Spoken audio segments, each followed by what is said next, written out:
Let us now get set for our panel discussion where we'd like to bring to you our speakers, Mr. Ajay Srinivasan, Director, CRISIL Research. A very warm welcome to Mr. Ankeet Bhat, Chief Strategy Officer, MapmyIndia. May I also present to you Mr. Prasanna Lohar, Chief Innovation Officer, DCB Bank.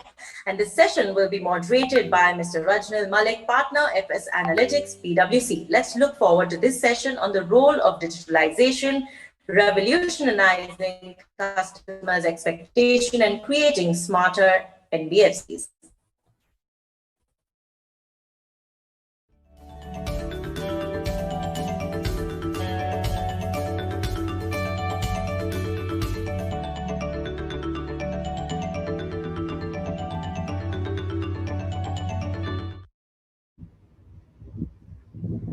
Hi, good afternoon, everyone. This is a pleasure to be moderating this fantastic session with such a learned panel. It's my great pleasure to organize this session. Just to set the context, the role of digitalization and revolutionizing customer expectations and creating smarter NBFCs. You see, that's a lot of stuff in one sentence.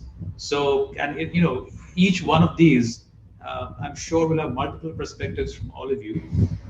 The way I think about it is digitalization, it's very, very widespread today, but it has a variety of different implications for, in fact, various meanings for different players.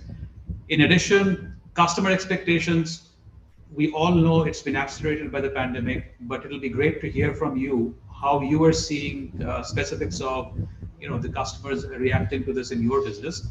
And then finally, what does this mean for NBFCs? Any financial services company, it's built on a bedrock of trust. And I would love to hear from you as to how that's changing with digitalization coming in. So without further ado, the first question, I'll ask this to Ajay. Ajay, it's such a fascinating topic. How are you seeing, first of all, digitalization?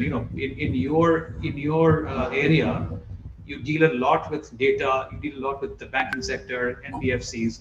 How do you see digitalization playing a part over there? Yeah, thanks, Rajnil, and thanks to ET for having me over here. I think, yes, it's a very, very vast expanse, and definitely we are seeing that digitization is being driven not only by the customer expectations, also from the service provider's own need. And let us face it, today we are living in the age of instant gratification. So the customer today is expecting the bank or the NBFC to respond in the same way how an Amazon responds or how a Spotify responds, right? And they don't have the patience to be able to keep doing follow-ups and keep expecting the customer to do the follow-ups. And therefore, we are seeing rapid adoption of digitization. I would say that if I look at the way it has had an impact on the market, I would like to break it up into 2-3 aspects, right? One is that has it helped expand the addressable market? Has it enhanced operating efficiency? Has it led to NBFCs being able to offer newer products and services? Has it improved the level of customer service and engagement? That definitely, I would say the answer is yes. But if I look at one more aspect, which is more to do with financial inclusion, as well as it led to lower spreads or lower risk spreads being charged to customers at the bottom of the pyramid, that possibly we are still work in progress. If I look at, for example, you have got BNPL offerings which have actually gained a lot of traction. But if I look at MSMEs, for example, in the last 5 years, despite the rapid spread of fintechs, we have only seen 7% increase annually in total MSME loan accounts. So therefore, there is still a lot of headroom for growth, I would say, and a lot of headroom for tapping newer customer segments as well as enhancing the efficiency. We can discuss more on the data analytics part as we go ahead in the discussion, but this would be my broad observation. Absolutely, thank you so much. Ankeet, you are at the forefront of the customer experience angle of it. So what are you seeing in the last couple of years from how we talked, Ajay talked a little bit about how, customers' expectations are changing akin to a Amazon or a Spotify. What are you seeing, and what, in your opinion, is the financial services reaction to this change? Thanks. Thanks a lot for having me on the panel, and with this esteemed bunch of folks, and also to ET for letting us participate here. Just at a high level, Rajnil, basically the transformation, the digital transformation that's been happening across the financial sector.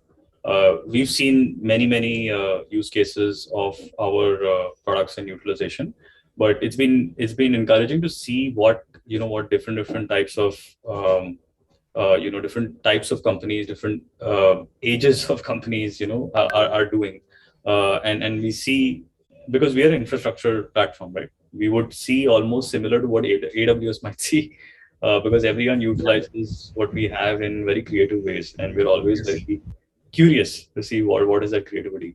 So especially in the NBFC sector, we saw that as things became remote, and now I think we have this. You still have some parts of the economy that run remotely or hybrid.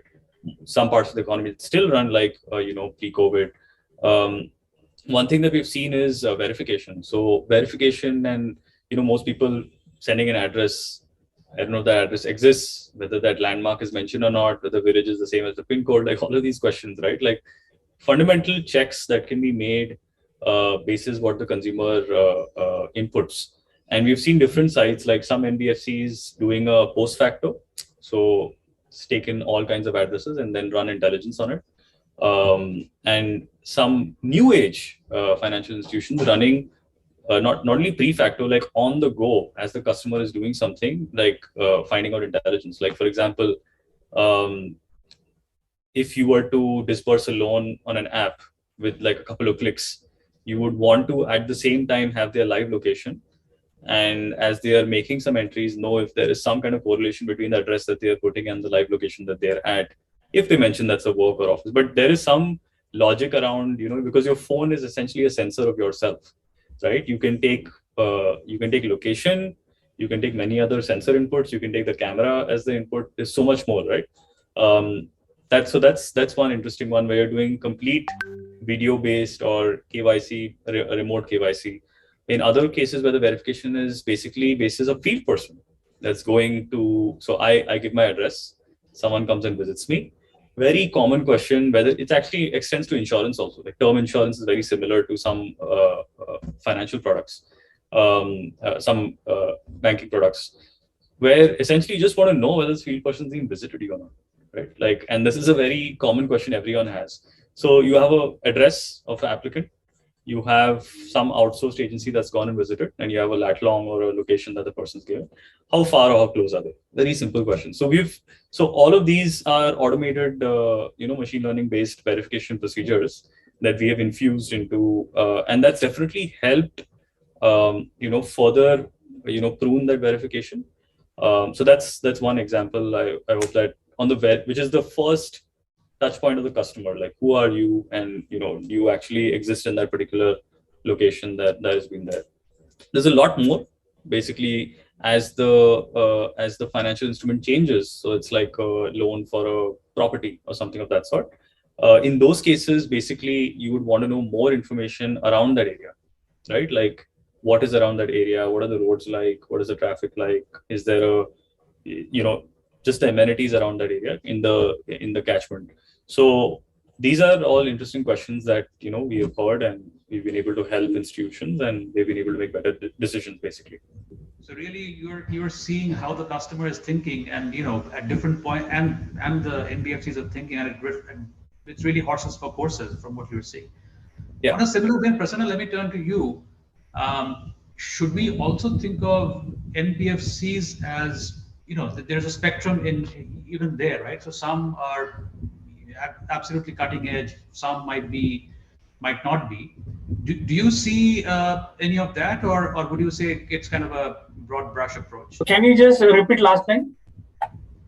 No, sorry, I was asking that like Ankeet was talking about how different customers have different needs and how he is seeing that. I was wondering if you're also seeing that from the NBFC perspective. Do you see some NBFCs being more advanced, some being not so much advanced? What are you seeing from the NBFC perspective? So see, as a see, we are not NBFC first of all. We are a bank, right? And we are not only looking at loans, but also there are many other products. Now, eventually, what we have seen as a NBFCs also. So it depends upon the NBFC, the location, the type of customer they are dealing with, local or eventually most of the NBFCs which are traditional NBFCs take care of the local customers, right? Now, these new NBFCs which we are seeing primarily act as a fintech and look at how they can really come up with a open banking kind of a model to bring on lending kind of a area on fintechs or any of their partners. Eventually, one more area which I have seen some of the NBFCs which I am interacting with. So now, the say example, every NBFC has its own challenges, rather a journey of a digitalization and digitalization. Now, most of these NBFCs now have understood that if they want to be in the race or if they want to really serve their customers better, ahead of the other upcoming parties, fintechs, and so on, they need to do a lot of digital transformation, starting with customer onboarding, understanding their data, and providing the better services on these things. So I think based upon what type of people they have, what type of management they have, how much they have done so far on the architecture side primarily, because it drives the complete digital transformation journey. If you don't have ESB and if you're building it now, then you are, I think, 2 years delayed in that whole journey, right? Or if you have current systems, and in the current system there are legacy processes for onboarding customer or a complete end-to-end process, right? Where we have lots of documentation, understanding, various risk-taking exercises, PDs, right? If you don't have, say, kind of a video KYC for it, or if it is not dealing with the pandemic, during pandemic, how do we survive? So I think based upon what journey they have followed so far will drive their next journey. I think in every NBFC now they should understand what is their roadmap at least for the next 3 years. Then only it's very, very easy for them to sustain for the next upcoming 10-12 years. Because these 3 years will decide them to whether they want to hire some more guys in a technology side, on a new business side, like BNPL is a new business, right? But some of the NBFCs may not be looking for that kind of a business, right? But it's a very good business and a lot of people are looking for it, right? So do we want to add any new segments within a current NBFC? Yes or no? So that can be done by these people. Now, once you understand my strategy is ready or my existing strategy is getting reformed, what technology I need, and I have people or some governance structure to take care of that execution. That's the next way to look at it, right? So I think this is a beautiful time for every organization post-pandemic, right? We always say pre-pandemic, during, and post. So post-pandemic, where do you want to go here on this, right? And what do we have that kind of a strategy, kind of a roles, kind of a technologies? If you don't have, are you going to be on a cloud first or only on a traditional data center architecture you want to go ahead? So best advice these days, be on the cloud. There will be a lot of challenges and questions around your data privacy, but I think most of these AWSs and Google have understood that is a need, and if they also want to survive, they have taken care of that. And it gives a lot of attraction to be on a cloud first, because there are most of the service providers who are providing softwares for NBFCs, LOS, LMS, and many other lead management. Most of these people are creating it cloud first, because they understand tomorrow is need cloud first, why they have to do duplicate work, right? And say example, if it is a group of NBFCs or sometimes there are a group of NBFCs, right? So they can go to that service provider and ask some more incentivization, right? So that's how it works as a like lending as a service or a pay as you go. So it makes sense. If you have a more demand, so pay that much. If you have a less demand, why to pay more, right? So it goes hand in hand. What people you have, what process you want to automate step by step, what technology you want to adapt. And while doing this, I think Rajnil and everybody will agree, a lot of compliance requirements are coming in. It's too tough for NBFCs or banks to handle that, but it's very important aspect to, because last year we have seen a lot of NBFCs gone away because this need was not taken care appropriately. Yes, I'll Yeah, come to the risks in a second. yeah, I yeah. want to turn back to Ajay. So we've talked broad brush so far. Could you talk a little bit more about, and Ankit also gave some examples. What are some of the specifics of digitization that you are seeing? Is it basic visualization techniques? Is it more AI ML driven things? Is it AR VR? Is it metaverse? What are you seeing today in terms of adoption of digitization in amongst the various players? I think first and foremost, API integrations is something which everyone is looking at very closely, and I think for that, open banking architectures is also being looked at. Yes. And obviously, I think this is something which is come here to stay, and it will only gain traction. For example, you are having this account aggregator through which, if you integrate, you'll be able to get access to a lot more customers than what today you have access to, right? So that is something which is getting traction. AI ML is also getting traction, I would say. But I would say that where we are seeing, and of course, I think in the entire process of, say, credit underwriting, right, there's a lot of automation which has happened in processes like bureau score checks, bank statement analysis, ITRs, even finding out whether the vehicle is registered in the name of which person. So all of those things have happened, and because of that, the manual intervention has gone down tremendously. For example, if I look at a vehicle loan, if I had to deploy 3 people earlier to do some work, now I can make do with 1 person. So that is leading to a lot of efficiency, I would say. And as a result, there is a lot of benefit which the system is gaining as a whole. Where possibly there is still some room for improvement is on the collection side. I think NBFCs are now facing a much more stricter regime in terms of collections with RBI's new norms coming into effect. So a lot of energies today are being spent on how to reorient collections teams, whether we can look at some kind of digitization over there. Can we look at more category A, B, C kind of classification over there? And it's not going to be easy because in a way it also requires a lot of unlearning because collection teams of NBFCs are designed to think in a certain way or used to think in a certain way.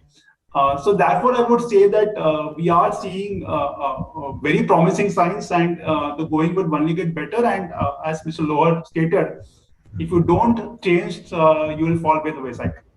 Yeah, no, actually, I'm surprised that everyone is pretty much saying the same things in terms of, but is there like a danger in there? So Ankit, let me turn to you.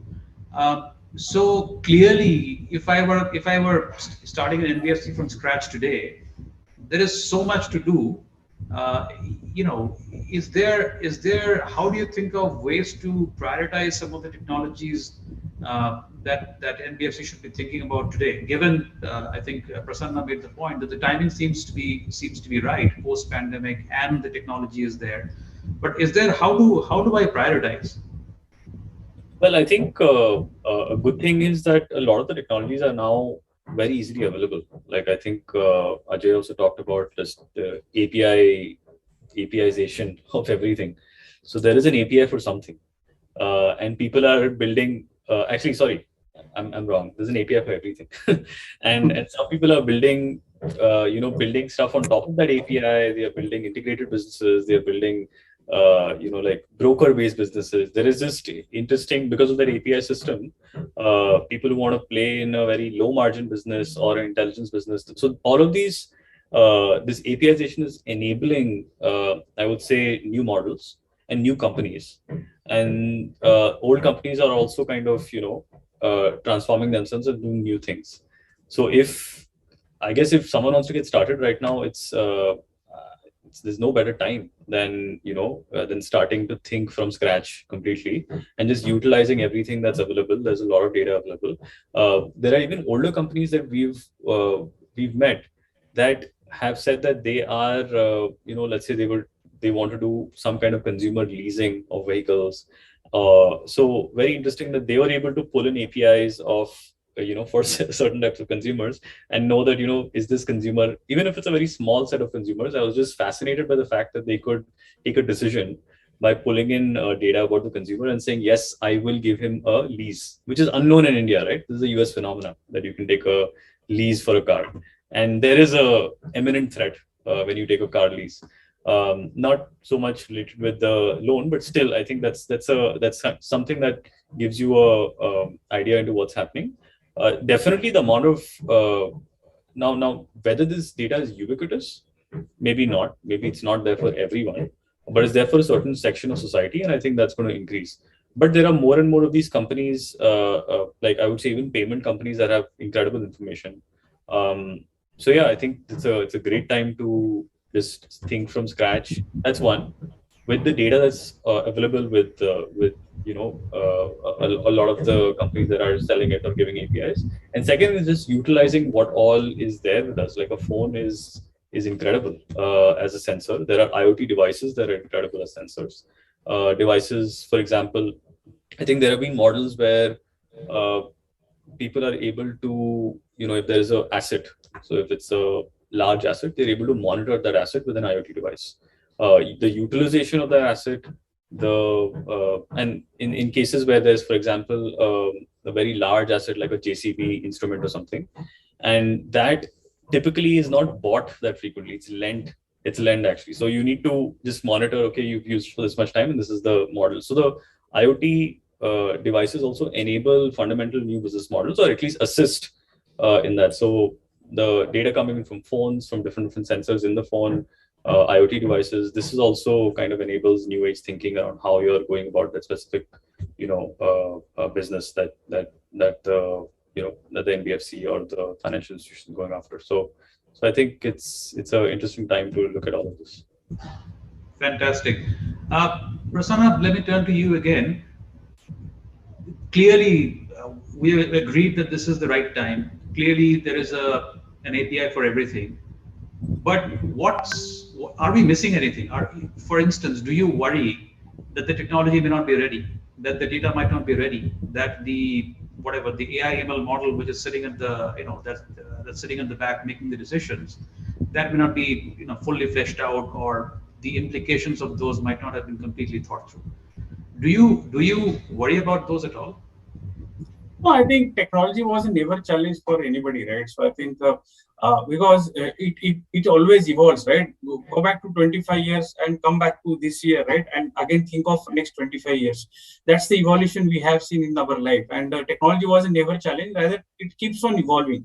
What we have seen, maybe we are still part of a collaboration era where we collaborate with the partners through form of APIs, or we collaborate with some kind of a different business models, right? We have seen those Yonos or Google Pays, which is a collaboration exercise, right?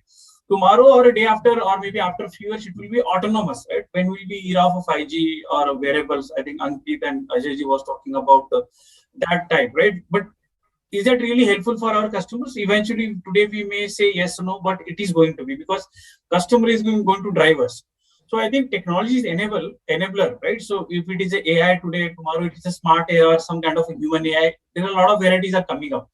Right. Similarly, whether it's a blockchain or next level of blockchain, or whether it is IoT today or security around IoT is a concern, may not be tomorrow, right? So as we have seen monolithic development in the past, which is now coming up as a platforms, right? Everything is coming as a platform, right? What we see core banking or like earlier, it was just a kind of a manual window to take loans. Right, you have to go 15 times to a bank and ask for a loan for home loan. Or now everything is getting digitalized. Moreover, these partners are sitting at physically at the layouts, or they are sitting just in front of your website. Do you want some travel loan or some education loan, something like, which happens through APIs, right? Moreover, now the thing is happening that you are going for buying something, and when you come back to the bank, they say, "Oh, you are buying something, right?" So I think we have seen that data. Right, so that kind of alignments are also coming up. So now in future, it will be more and more marketplaces where customers will go and just do the marketing, right? Whether they want to for this NBFC or this bank or this fintech, that's how it will happen. So to be ready on API is a must for every organization, so that they are part of that marketplace and so on. At the same time, these marketplaces also has to be ready for the right technology. Right? Yep. How do you utilize this data? How do you bring the trust aspect around those marketplaces? So I think technology was never challenged, but how to utilize the technology aligned with the better regulation and compliance is very, very important. Right? Yep. For example, somebody starting something on same technology, but which is not aligned with the compliance, will be wiped out and will become a NBFC the way we have seen P2P model. Some years back, there were a lot of peer-to-peer lending was happening. It was a good, right? But how do we regulate that, right? It's very, very important. Good technology, but regulation comes and makes it more beautiful. So I think, in my view, technology will be always enabler, but we need to see how we utilize in a best suited way so that the customer interest, the service provider interest, as well as the banks or NBFC interest is kept safe, secure, and compliant. Yeah. Makes sense. Makes sense. I wanted to just double click on that a little bit more, and maybe Ajay, I can turn to you on this one. You see, any credit bureau obviously has access to a lot of data, but I've seen in many list providers, data providers, where some key variables may not be fully available from a data completeness perspective, just a timeliness perspective. If you, and I know, obviously there are proxies that people use to subvert that. How have you thought about putting in those checks and balances to make sure that the data and the APIs that you are in charge of, those can be reliable, credible, trustworthy? I think the name of the game is collaboration. I think credit bureaus have some functionality that helps you actually get a certain set of data. There are lookalike profiles also which they are able to work on, which also helps to get data. But there is a lot of customers, and because we are so credit deprived in terms of as a country, there are a lot of NTC customers also for whom you will not have data at all. But today, anybody with a bank account, I can pull out the bank details. I can also find out whether he or she has been kind of technically, I can also find out whether he or she has been missing any payments. For example, I mean, if I access the phone data, for example, I can get to know whether they have been missing any payments. Unfortunately, we don't still have linkage in terms of the electricity distribution companies as well as phone distribution companies. So if theoretically they are also able to come out with APIs, you can actually start pulling out that data as well. I can also find out, for example, what is happening in respect of whether companies are paying their employee provident fund in time. Are they paying it for the same number of employees, or are they reduce the number of employees whom they are paying? So that gives you a very good trend of what is really happening with the company. I can also look at what are the instances of frauds which have been reported in the past against any company. Is there any legal cases going on? So all of that has become very, very, I would say, pretty much standardized. Where there is still a gap is that I would say that we still don't have, for example, if I look at account aggregator, right, we still don't have all the regulators on the same page. So we still, for example, don't have GST data. We still don't have IT data. So if you're able to bring all that together, it makes the job far more easier. And yes, I think when we look at multiple data sources, there is always a chance that there may be some X data which is pointing in a certain direction and Y data which is pointing in a different direction. And then it's up to us as to how we are able to learn from our experiences to fine tune the systems. Because if you look at it, I think all of this has happened in the last, I would say, 5 to 6 years. You have seen more action. Before that, there was a lot of data, but a lot of the calls were being taken basis experience or judgment. Obviously, I think after COVID, I think a lot of that is being called into question because the world has fundamentally changed. Yeah. I am still not sure whether all the data sets are robust enough to be able to handle totally disruptive events, right? For example, if I say that crude goes to $150, I hope it doesn't happen. But today, using data, can banks actually say that how is each company going to kind of be impacted? Possibly in cases of some banks, yes. In case of some banks, the answer would be no. So there is still some way to go, I would say. But I would say most of the decision making has been can be done with the help of data, and you have good quality data available today. That's very heartening to know, because you see, Ankit, maybe I can ask you this one. The F of NBFC. I mean, earlier, 100 years back, there used to be just banks, and then there'd be just, maybe the traditional NBFCs. But today, anyone, even the big tech, they have ambitions of playing in this, in the payment sector, for instance. And Ajay talked about the fact that the data is becoming more and more credible and reliable, on which you can, base those decisions. How do you think about, like the big techs entering this field? There have been some hits and some misses as well. So it's a pretty interesting area for them to be playing in. What's your thought? Well, I think the fundamental idea I feel of the big technology companies getting into this is they are thinking that they have a lot of data, right? Like they definitely do have a lot more data on the consumer's habits and behaviors than most of us do. They have more location data on what the customer does. They have more behavioral data on what the customer does because they are throwing ads to them or whatever their businesses are. So they're seeing that reaction, and they have, and even they have it at a device level, at a persona level, God knows what not, right? So now this enables a very easy way for them to pinpoint and say that we're going to do this, and let's try this. Basis the consumer demand. So so in India there have been some, I think that there have been some experiments, but most of what we've read is, let's say, Google, for example, getting into insurance in the US, because obviously that's their primary that's their primary market. So them getting into something like insurance is very interesting because or even thinking about it because it's a very entrenched, very regulated market. So one of the problems it seems all rosy, but I think one of the problems that when big tech thinks about entering these markets is it's extremely regulated. Knowing the fact that technology has no regulation right now, it has very flimsy regulations. It has some regulation in some countries, and it's still questionable as what is the regulation, right? I don't have a trail of my data, neither do you, neither do anyone here. So that shows that there is no. I don't know what's happening, but there is some high-level regulations. Maybe European countries have taken a more conservative approach. So I think that shift from from the wild west to extreme regulation is going to be tough for most of these companies, because they would be used to getting a lot of information at no cost, or at no without any frills attached. So I think that will be a problem, but it looks very attractive at the face of it, because fundamentally that they know more than most of us about a consumer.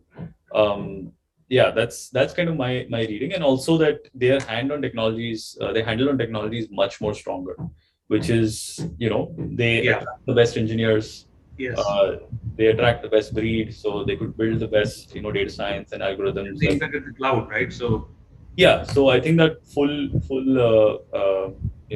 I would say very easy thing for them to think about and plan. But I guess in countries like India, where regulations are really tight around financial instruments, might be. Yeah. Thank you. Prasanna, just one other question on this topic. Do you think that the NBFCs are innovating fast enough for them to be relevant? Ankeet just talked about the fact that the amount of data that the big tech has, that's unmatched, and they have ambitions in this sector. How much we don't know, but do you think there is a case for NBFCs to be innovating, more, less, or are they doing just right? What's your perspective? Yeah, I think we can't directly say that are they, but the way they are doing, yes, there is always a room how the way the big tech thinks, right? Big tech thinks, and big tech has an opportunity to really disrupt the market because they are sitting on a huge number of data. That's how they have built from the scratch. Now, if I ask one NBFC to become like a big tech, right, it's like a changing everything around there, right? Bringing some people like who are the founders of the big tech, right?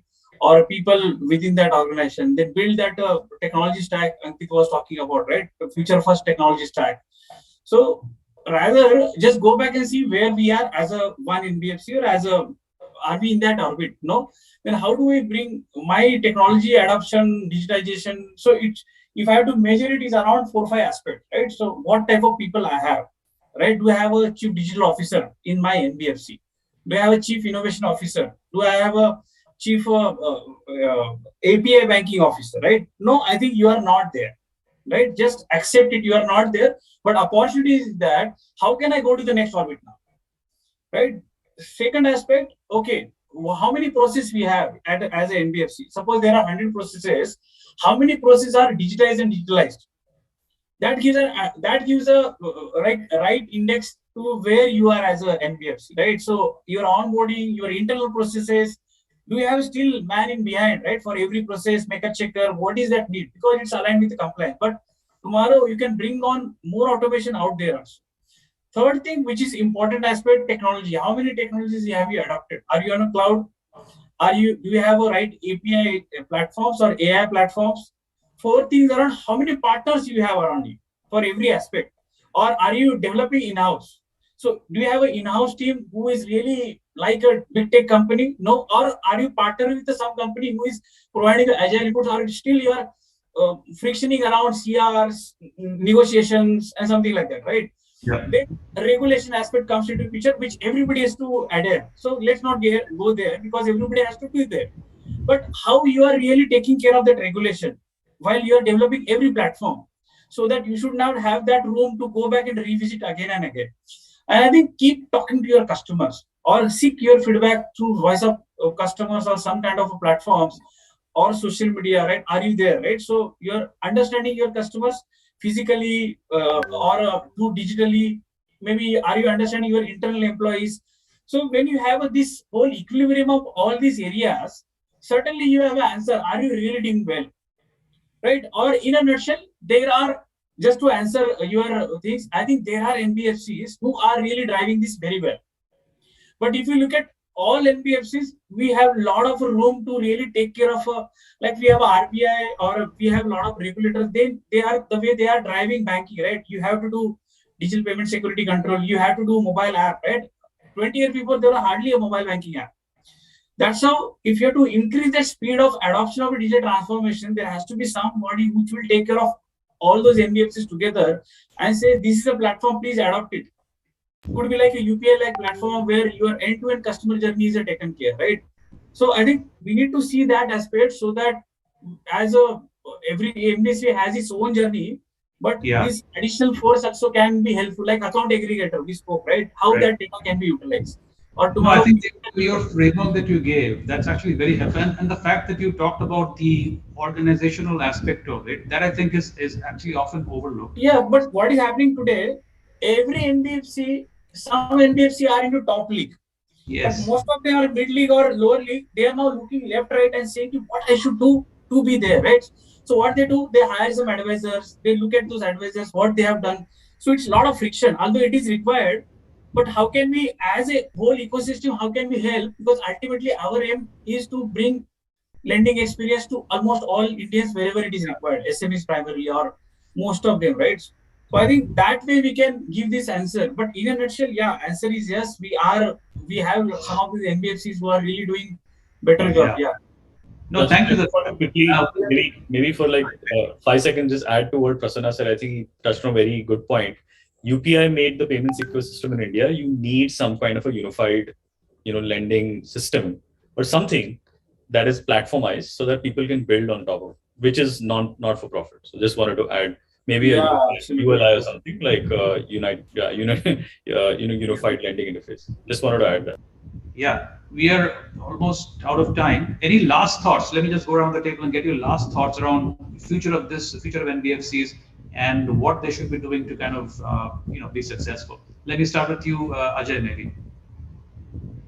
Yeah, I think definitely it's a long journey, but it's important that one looks at it in the right manner. We will definitely see NBFCs who do not adopt fall by the wayside, and I think it's a challenge for especially for legacy NBFCs, because building something which is digital on top of the existing system can often be very time consuming, and there will always be a friction. But there is no looking back. I think there is also room for improvement in terms of data analytics. Over the years, the industry has so much data, but possibly because of the way the data has been stored, the way, for example, credit assessment notes get written, right? There is a very little of analytics which can be done over it. Somebody calls turnover T/O, somebody calls it sales, somebody says operating income. So the Yes. terminologies are very different. I think one should start thinking towards that line, because I mean the amount of data which you can actually analyze and draw inferences is mind-boggling. We are just at the cusp of a revolution, and the next decade will actually see a very very wide-ranging implications in terms of how you can use data and Right. how So, business so models. you're an optimist. Fantastic. Ankit, last thoughts from you? Yeah, I think the industry is definitely bound to grow, but to grow as fast as the payments ecosystem, which is just like some case study, world case studies, right? Like 2018, 2017, we were at barely any penetration. We are now the largest payment ecosystem country in the world, right? We are more than China and the US combined in the volume of payments. And the fundamental thing that's allowed that is UPI, right? So I think I still feel there has to be some cross platform collaboration between big, small, all kinds of companies, or between a regulator that helps more people getting recognized through this platform, right? Because there has to be a link between the consumer and something which everyone finally agrees that this is a system that we will tap into and we don't get charged for. So Uh, platform so, led and yeah, ecosystem driven. yeah, you Yeah. need to platformize it, and then I think we'll see just you'll see a spike. It'll be faster than China. It'll be faster than anything in the world that the world has seen. The amount of credit that will get dispersed to, because right now you'll just see like maybe tech companies getting a lot of money, getting credit out there, right? You'll Yeah. see some traditional NBFCs following their own routes. So there are a lot of consumers in this mix that get just ignored. Which, if it's unified and platformized, you'll see a lot more credit penetration. And yeah, that 5 trillion economy dream is just no far away. We Fantastic. accept that. Prasanna last thoughts from you. I think great. I think what we need, or what individually every NBFC is having its own journey, fine. But what we have seen, it took 2 years to create UPI, right? And why it was being created, or how it was being created, through all the collaboration with all the banks.